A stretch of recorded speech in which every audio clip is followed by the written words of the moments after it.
Prince Justin strode across the marshalling yard ahead of 7 palace guards outfitted in the distinctive navy blue and yellow stripes of House Mustafa.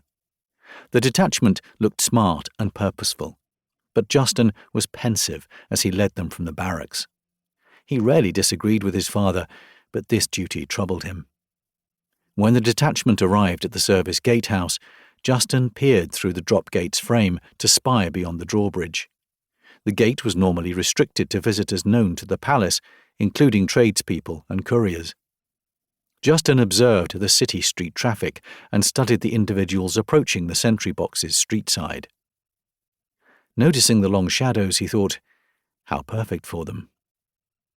An old man Justin didn't recognize hobbled towards the sentries.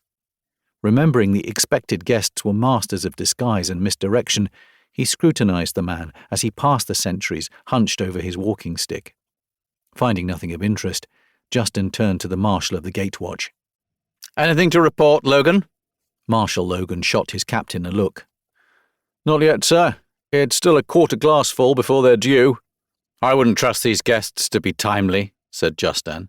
"Expect the unexpected, Marshal, for they are the fathers of deceit and untrustworthiness." "Captain?" "I inform you our visitors are the heads of the guild clans. My father invites them to a meeting. It is to be kept in the strictest confidence, so we take them directly to the bell tower." "The Emperor entreaties the guild?" inquired an incredulous Logan. "I'm not privy to my father's plans, but they are the orders, yes." "So, do we expect one of them to be a death-dealing illusionist?" "The Grand Master himself. With him will be the Grand Master of Thieves and the Grand Master in Service, no less.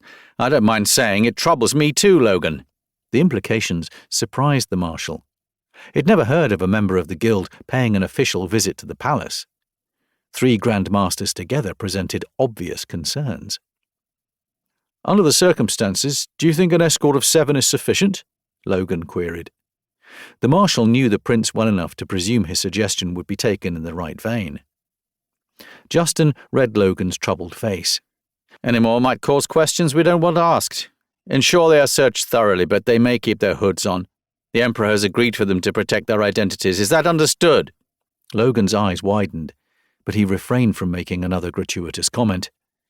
"Yes, sir," he acknowledged. Justin sighed. "If this meeting speaks to Moo's general state of affairs, the portents are not good." "Indeed, sir," Logan replied, keeping his counsel. A call from the watch above interrupted them. "We have visitors, Marshal!" Justin peered back out through the drop gate. 3 dark-robed figures stood by the sentry boxes, their faces hidden beneath their hoods. "Look what steps out of the shadows," he announced. Perched high on a 60-step dais, Emperor Constantine sat on the throne of Olgot. At the center of this ample circular space, the emperor appeared as a lone, diminutive figure. Stationed around the perimeter of the auditorium stood 200 palace guards. Behind them, the public gallery's empty seats paid silent homage.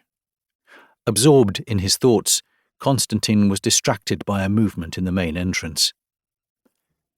"His Excellency the High Chancellor requests an audience, Your Highness," announced the attending marshal from the entranceway. Visitors seeking an audience with the emperor could only approach if escorted by the palace guard. "Let him approach, unattended if you will," responded the emperor, invoking a privilege reserved for only the most trusted advisers and family members. High Chancellor Salvari acknowledged the attending marshal and began the march to the throne dais. When the marshal responded with a salute, 400 heels snapping to attention echoed inside the auditorium.